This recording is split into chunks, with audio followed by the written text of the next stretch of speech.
Kita berdoa. Bapa dalam surga, kami mengucap syukur jika Tuhan boleh hadir bagi setiap kami. Tuhan boleh menerangi hati dan pikiran kami, mempersiapkan kami untuk menyambut firman Tuhan. Dan kami yang sudah bernyanyi bagi Tuhan, berdoa bagi Tuhan, kami yang sudah hadir di hadapan Tuhan juga, kami percaya Tuhan akan menyentuh setiap kami, memampukan kami, sehingga kami itu boleh dimampukan bukan hanya mengerti, tapi kami juga boleh terus merenungkan firman-Mu dan menghidupi firman-Mu. Karena itu pakai momen ke depan, pakai juga hamba-Mu, dan biar akhirnya setiap kami boleh menikmati pembentukan Tuhan melalui firman Tuhan yang akan kami dengar. Di dalam nama Yesus Kristus kami berdoa. Amin. Shalom Bapak Ibu dan saudara-saudari yang kasih dalam Tuhan. Hari ini di dalam kalender gerejawi tema kita adalah tentang perjalanan iman.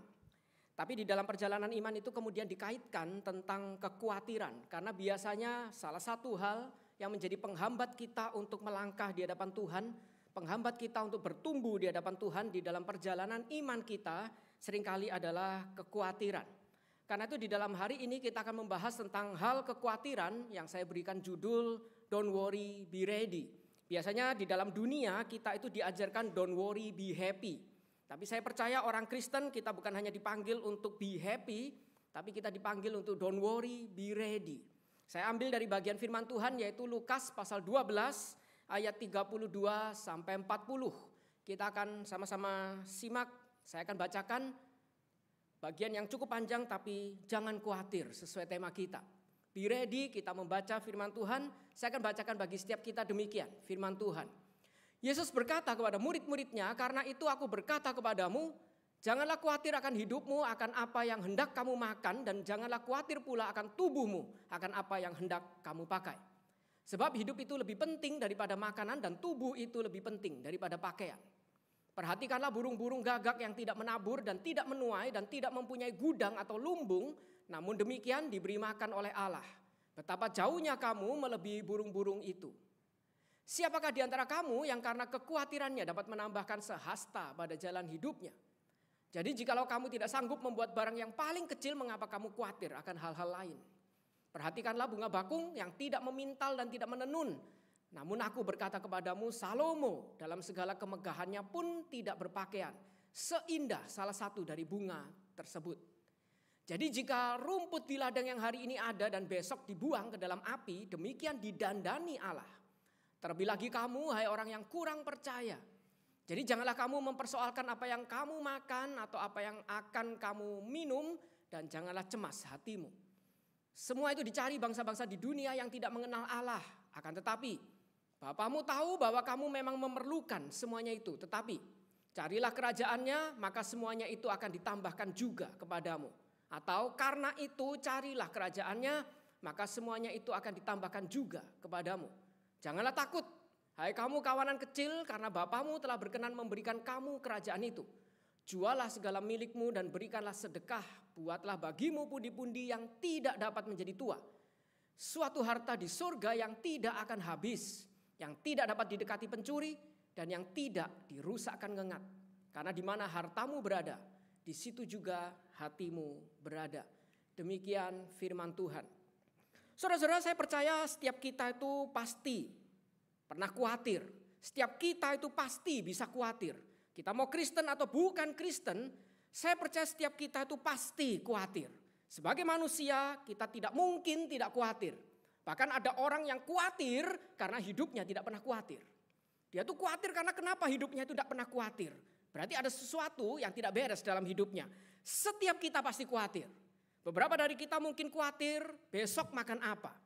Beberapa dari kita khawatir besok masih bisa kerja di tempat kantor ini atau tidak. Sampai berapa lama saya dipakai di tempat ini. Beberapa dari kita khawatir apakah anak kita itu bertumbuh menjadi anak yang cinta Tuhan dan berbakti pada orang tua. Beberapa dari setiap kita pasti pernah yang namanya khawatir. Dan kalau Bapak Ibu mengatakan, saudara-saudara mengatakan saya tak pernah khawatir. Coba kasih kunci mobil barunya ke saya untuk saya bawa pulang jalan-jalan di sekitar Pluit. Pasti merasakan itu yang namanya khawatir. Setiap kita sebagai manusia tidak bisa tidak terhindarkan, kita pasti khawatir. Bahkan minggu lalu kita melakukan peneguhan pengurus baru pun, beberapa dari mereka setelah diteguhkan beberapa mulai khawatir. Siksaan apa yang gereja akan berikan pada mereka? Mereka mulai khawatir, mulai bertanya. Setiap kita pasti pernah khawatir. Karena itu kita akan melihat di dalam bagian ini, kita akan bagi pertama kali kita akan sama-sama renungkan apa itu kekhawatiran. Kita akan melihat bersama-sama khawatir itu apa. Kenapa setiap kita itu tidak bisa terhindarkan dari yang namanya khawatir. Mengapa kita khawatir? Dan baru kita akan sama-sama melihat berikutnya adalah apa yang Alkitab kemudian katakan tentang khawatir. Bagaimana kita yang tidak bisa terhindarkan khawatir itu, kita itu bisa tidak terlalu khawatir. Baru yang ketiga nanti kita akan sama-sama renungkan, lalu setelah kita tidak khawatir, apa yang kemudian kita harus lakukan setelah kita tidak khawatir. Karena itu kita akan masuk dalam bagian pertama terlebih dahulu, khawatir itu kemudian apa? Apa sih yang dikatakan khawatir? Mengapa kita itu khawatir? Saudara-saudara, kita melihat ada seorang yang mengatakan khawatir itu beda dengan yang namanya keserakahan. Dia mengatakan kalau keserakahan itu orang yang tidak pernah cukup, selalu ingin lebih. Khawatir itu beda. Khawatir itu saya takut yang saya lakukan itu tidak cukup. Saya sudah berusaha sedemikian rupa, tapi saya tahu bahwa saya itu tidak bisa mengendalikan kondisi di sekitar saya. Misal contohnya, saya sudah nge-gym dengan rutin. Sampai datang ke gereja setiap hari bukan Bible study tapi nge-gym. Saya menjaga kesehatan. Tapi kita tidak bisa hindarkan, kita tetap takut semua yang kita lakukan itu cukup atau tidak. Beberapa dari kita rutin, nge-gym, tapi begitu ada medical check up, merah semua. Kolesterol tinggi, asam urat tinggi, biaya pun bayarnya pun tinggi. Kita mulai khawatir. Kita tidak bisa hindarkan bahwa semua hal yang kita lakukan ini kadang-kadang kita tidak bisa kendalikan, bisa gagal. Bisa tidak cukup, itu khawatir. Karena itu khawatir itu biasa dikaitkan, khawatir dengan ketakutan itu seperti bayi kembar siam. Nempel, orang khawatir itu mirip seperti orang itu yang terus takut. Dan ketakutannya itu membuat dia sampai tidak bisa melangkah kemanapun.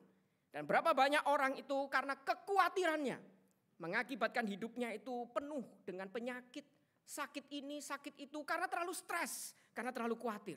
Berapa banyak orang sakitnya disebabkan oleh kekhawatiran yang berlebih. Dan kita melihat kekhawatiran itu kadang-kadang mendatangkan banyak hal yang tidak baik dalam hidup kita.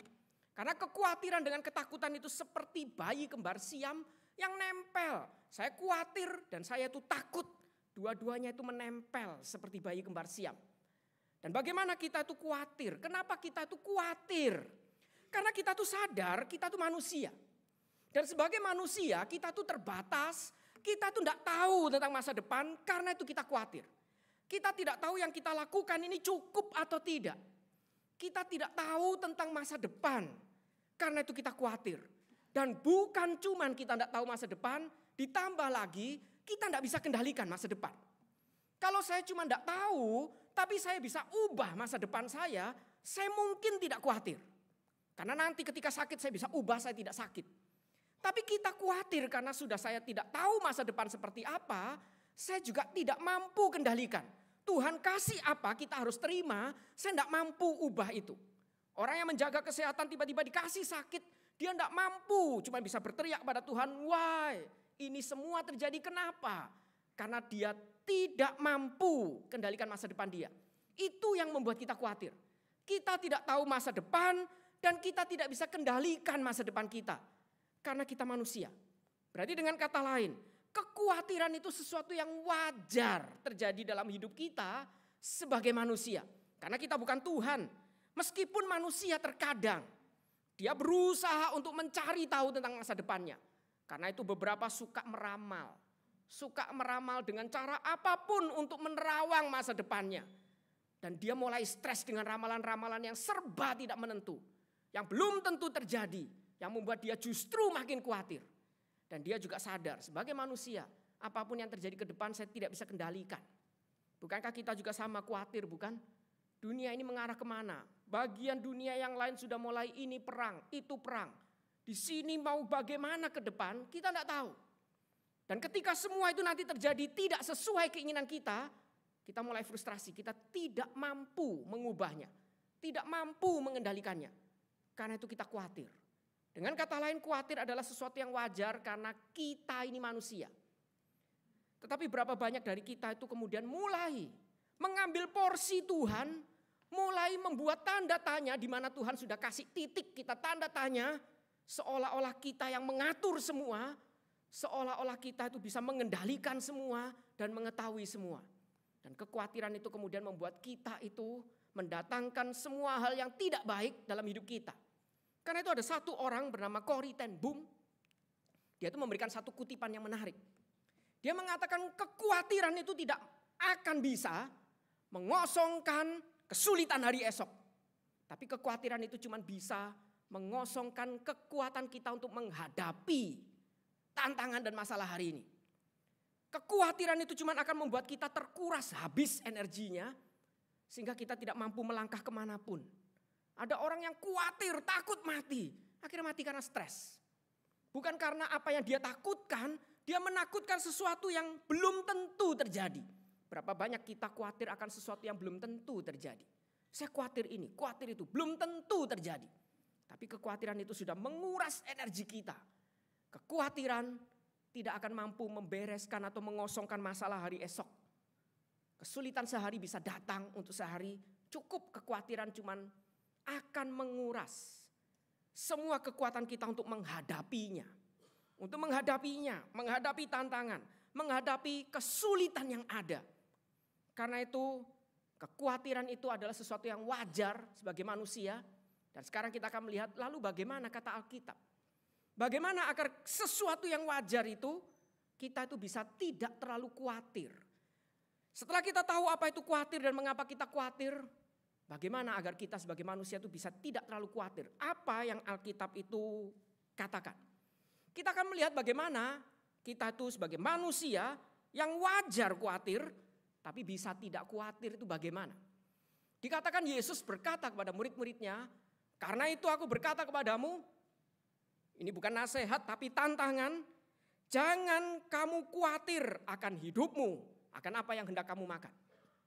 Jangan pula kamu itu khawatir akan tubuhmu, akan apa yang hendak kamu pakai.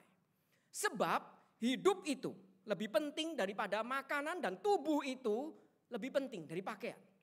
Poin pertama, Yesus itu mengingatkan setiap kita. Betul kita manusia pasti khawatir. Tapi Yesus mengingatkan apa yang kita itu khawatirkan. Sebagai manusia wajar kita khawatir. Tapi kadang-kadang kita khawatir kepada sesuatu yang tidak wajar. Karena itu Tuhan itu kemudian membagi, Yesus itu memilah hidup dengan kebutuhan hidup itu dua hal yang beda. Seringkali hidup kita itu tersita karena mengkhawatirkan cuman kebutuhan hidup. Yaitu makanan dan pakaian.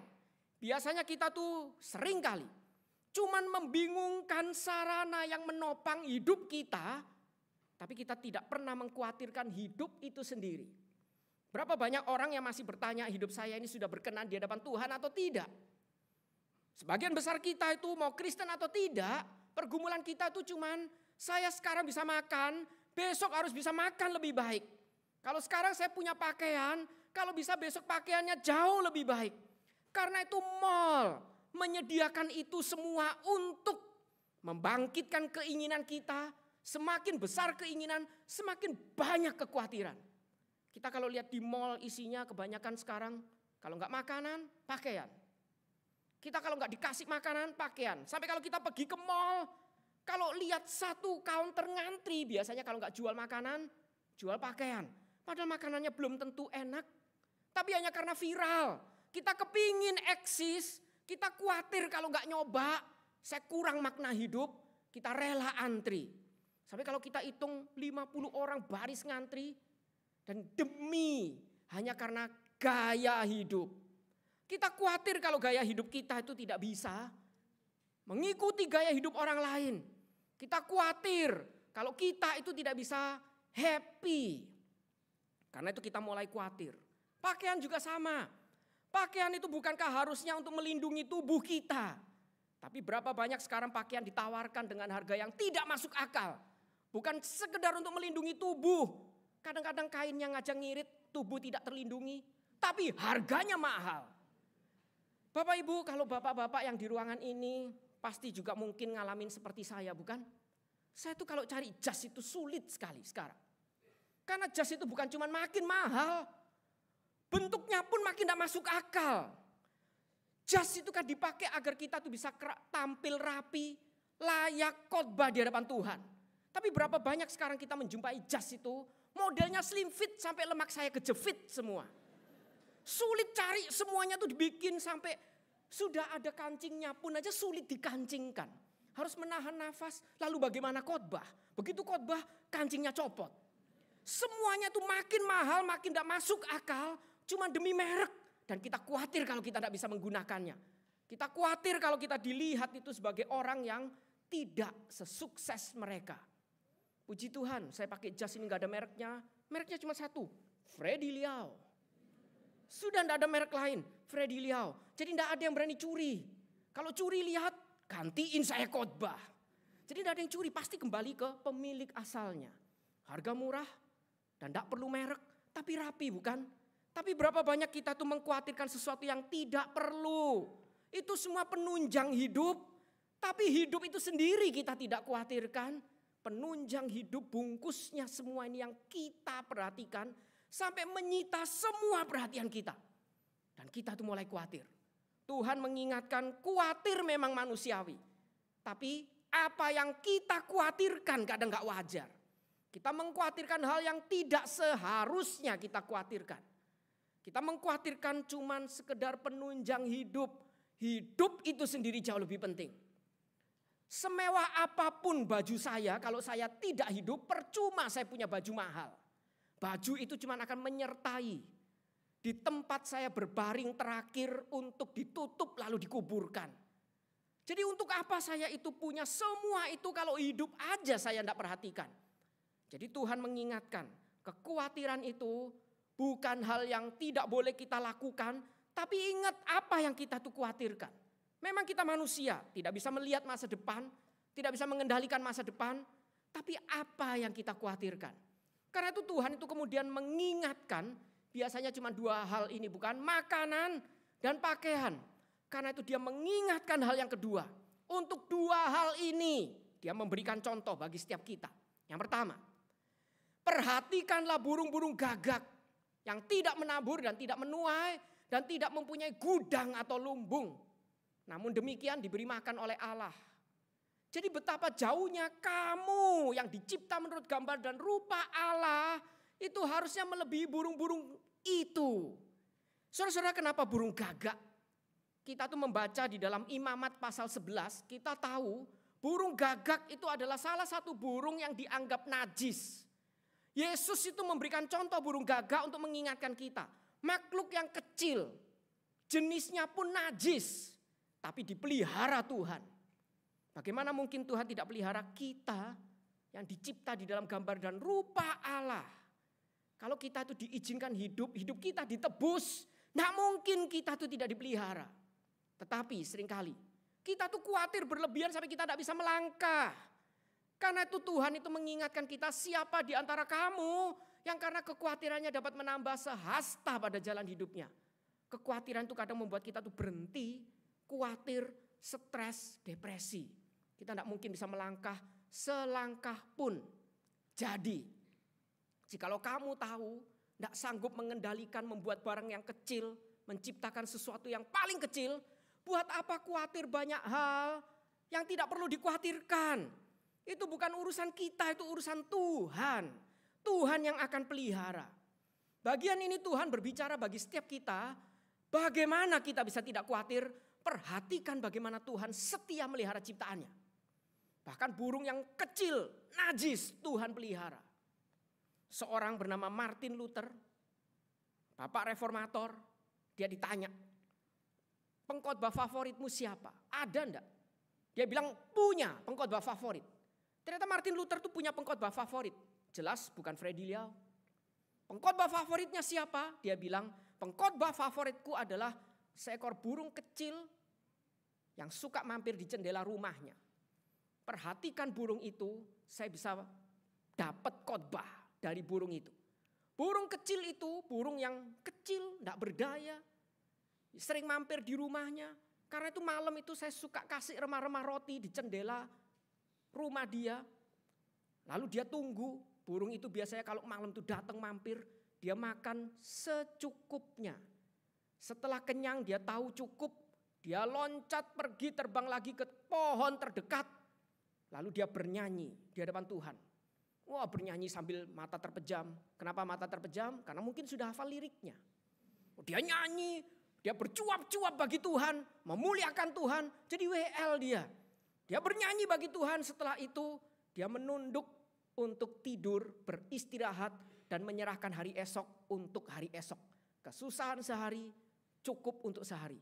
Dari burung kecil ini saya dapat banyak khotbah untuk tidak khawatir.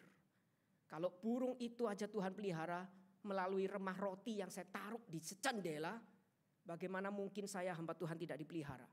Martin Luther punya pengkhotbah favorit, yaitu burung yang cuap-cuapnya tidak ada kamusnya.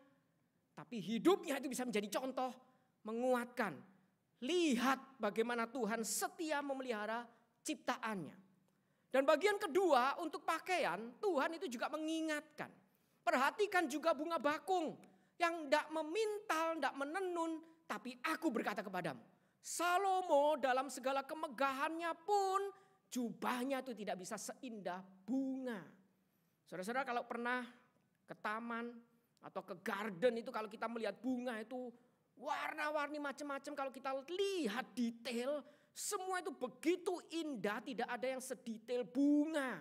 Semahal apapun jubahnya Salomo tetap tidak bisa seindah bunga yang Tuhan ciptakan. Tapi Tuhan bilang, jadi jika rumput di ladang atau bunga bakung itu yang hari ini ada besok mungkin sudah mati, dibuang ke dalam api, tapi didandani Tuhan demikian rupa. Masakan kita tidak? Masakan Tuhan tidak mendandani kita umatnya itu lebih daripada bunga yang sehari ini ada, besok mungkin mati. Karena itu bagian kedua ini Tuhan mengingatkan, jangan tidak percaya. Karena kadang-kadang kekhawatiran itu satu bentuk awal mula kita menjadi ateisme. Kita mulai meragukan Tuhan, kita mulai menyingkirkan Tuhan. Kita mulai tidak percaya, orang yang kurang percaya. Karena kita merasa seolah-olah saya tidak mampu mengendalikan masa depan, Tuhan juga belum tentu mampu. Saya tidak tahu masa depan, apa Tuhan itu tahu yang saya inginkan. Kita mulai meragukan Tuhan. Karena itu diingatkan dalam bagian ini Yesus mengingatkan perhatikan bunga. Dan sekali lagi Martin Luther itu mengatakan, bunga pun itu bisa menjadi guru saya. Karena ketika saya melihat bunga, dia waktu itu mengamati bunga itu diinjak-injak oleh sapi yang sedang merumput. Bunganya ikut kemakan, diinjak-injak sama sapi. Tapi dia lihat momen yang singkat itu. Dia hadir sebelum diinjak sapi, dimakan sapi. Tapi momen itu indah. Bunga itu benar-benar dihiasi, didandani Tuhan demikian indah. Meskipun hidupnya singkat. Hidup kita yang panjang apakah lebih indah dari bunga itu? Masakan kita itu takut Tuhan tidak mendandani kita? Masakan kita takut Tuhan itu tidak akan memelihara kita? Jadi khawatir itu wajar sebagai manusia. Tapi apa yang kita khawatirkan? Dan apakah kekhawatiran itu sudah mulai membuat kita itu tidak percaya? Karena kekhawatiran itu biasanya melekat juga dengan iman. Kita mulai meragukan Tuhan, menyingkirkan Tuhan, seolah-olah Tuhan sama seperti kita. Yang sama-sama tidak mampu mengendalikan masa depan, sama-sama tidak tahu apa yang kita butuhkan. Tuhan tahu. Tuhan tidak mungkin tidak tahu. Dan Tuhan mampu mengendalikannya.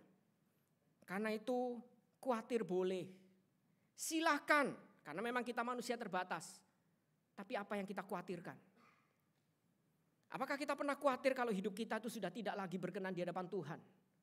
Apakah kita pernah khawatir kalau hidup saya sudah tidak lagi memuliakan Tuhan? Mari kita itu khawatirin hal yang penting. Jangan mengkhawatirkan hal-hal yang tidak penting. Dan mari kita lihat Tuhan setia memelihara itu semua. Masakan dia tidak setia memelihara kita? Kalau saat ini Tuhan izinkan kita sulit percaya.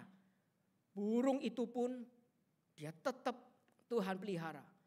Saudara, kalau kita lihat burung, Tuhan pelihara bukan dengan cara dia membuka paruhnya lalu makanan itu jatuh di atas paruh dia.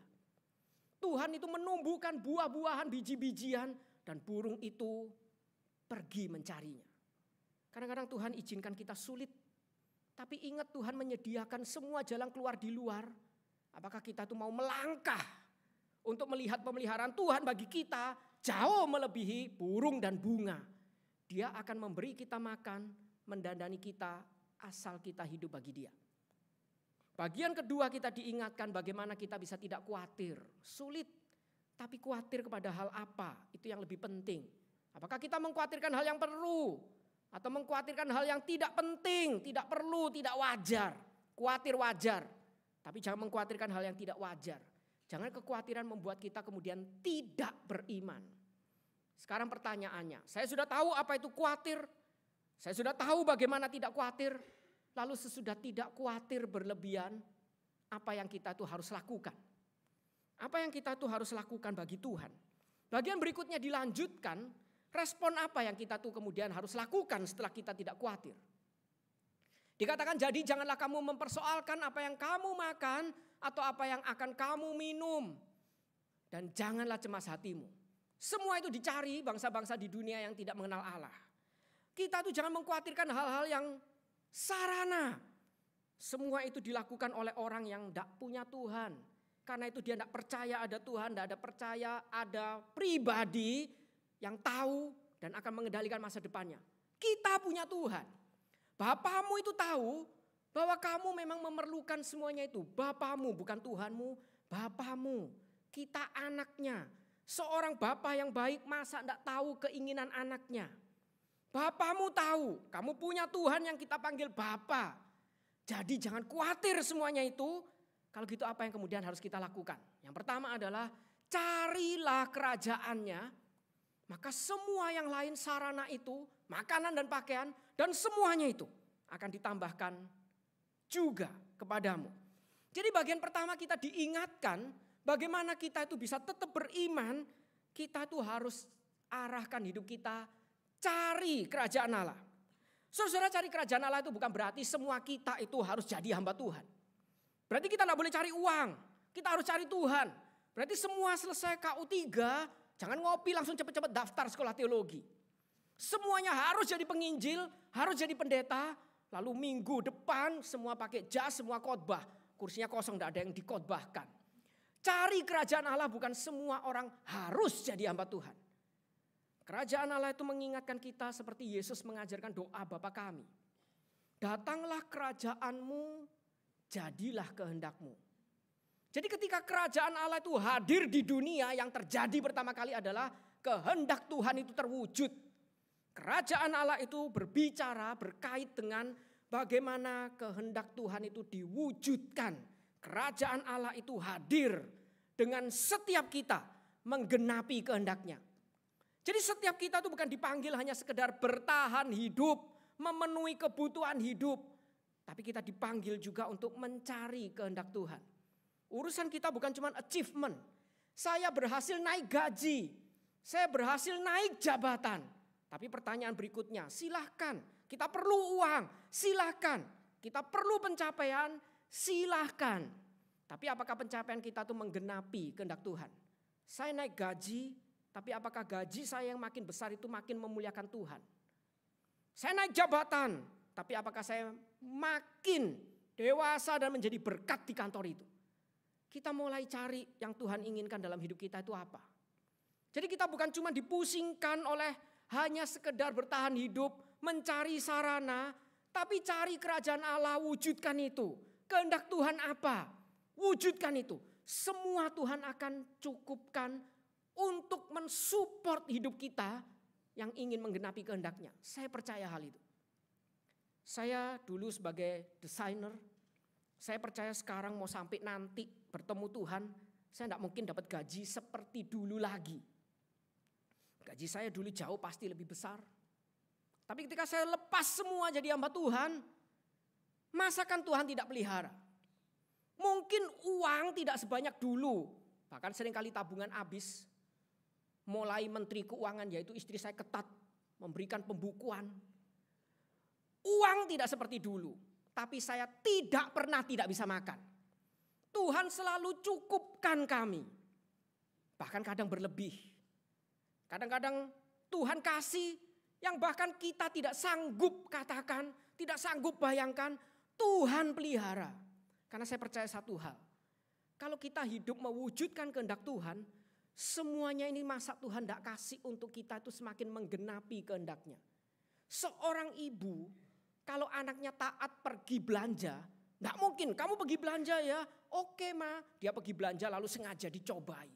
Tidak dikasih uang, kamu cari uang sendiri di jalan. Kalau tidak ketemu tidak boleh pulang.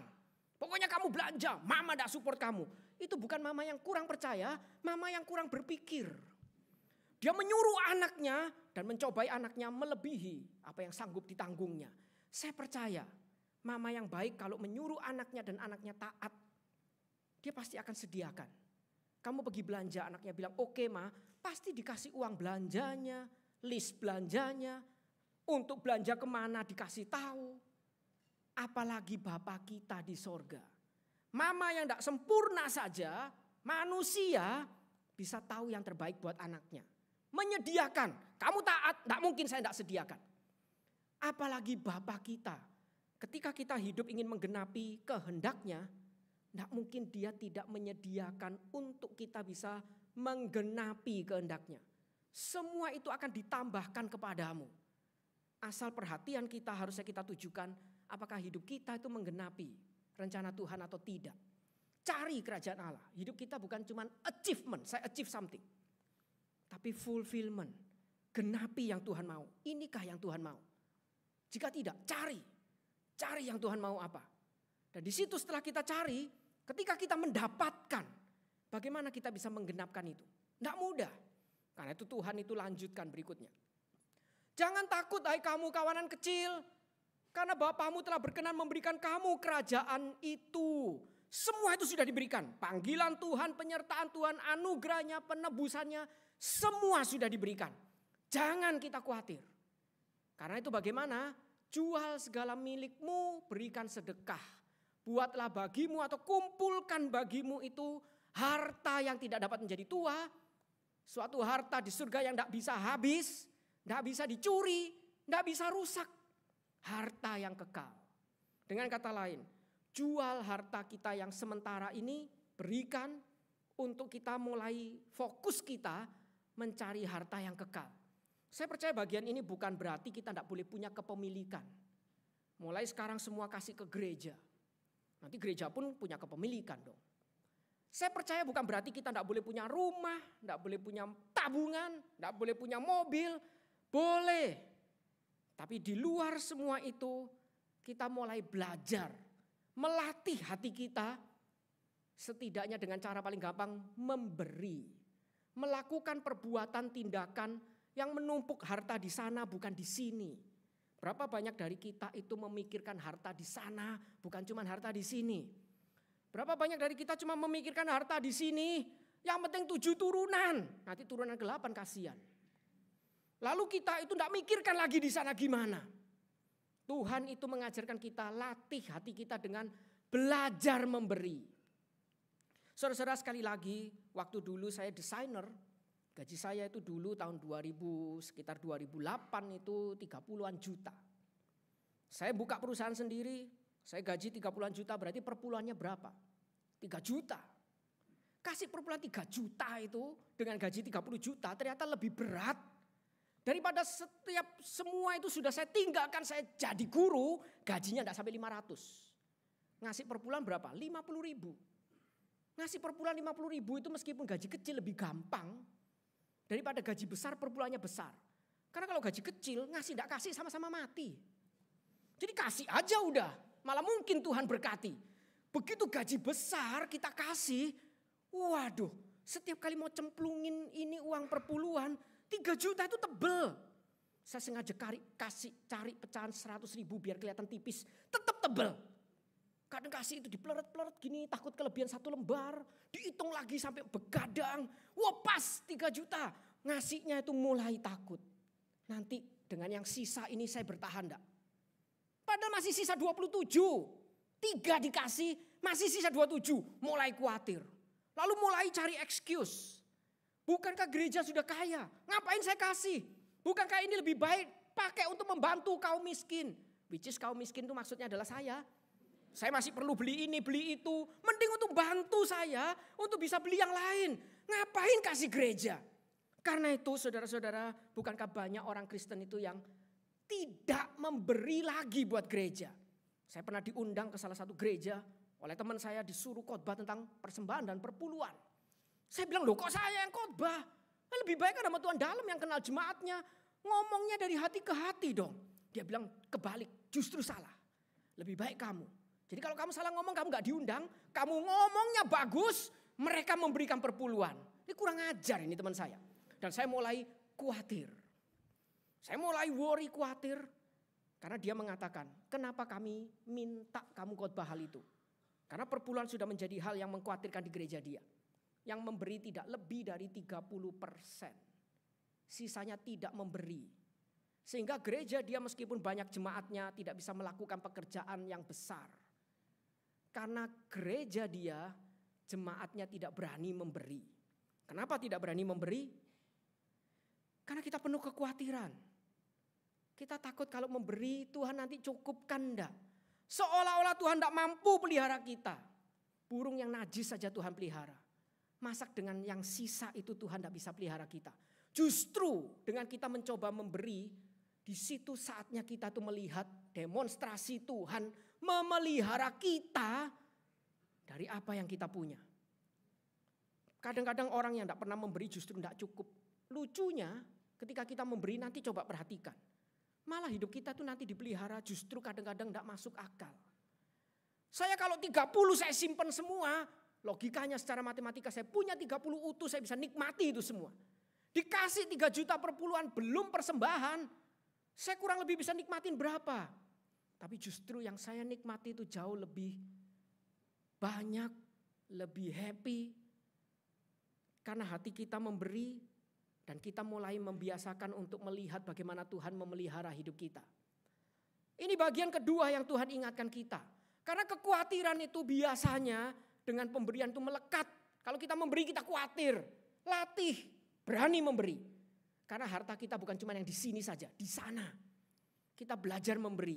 Dengan kata lain termasuk ketika mendapatkan panggilan Tuhan. Semuanya itu Tuhan pasti akan cukupkan untuk kita menggenapi panggilan ini. Jangan takut lakukan itu. Belajar memberi hidup kita untuk menggenapkan kehendak Tuhan itu. Kerajaannya itu. Dan di situ Tuhan mengingatkan dalam bagian terakhir. Dia menutup dengan satu kalimat. Karena di mana hartamu berada, di situ juga hatimu berada. Kita semua diingatkan harta dengan hati sebagai pusat hidup itu mirip. Dua-duanya itu sama-sama menjadi pusat. Harta kita itu yang mana? Harta yang di sini atau harta yang kekal di sana? Hati kita itu kita arahkan semua perhatian pusat hidup kita itu kemana? Untuk menggenapkan kerajaan Allah di sini atau cuma sekedar saya mencari kerajaan saya di sini, hati saya ini saya arahkan kemana?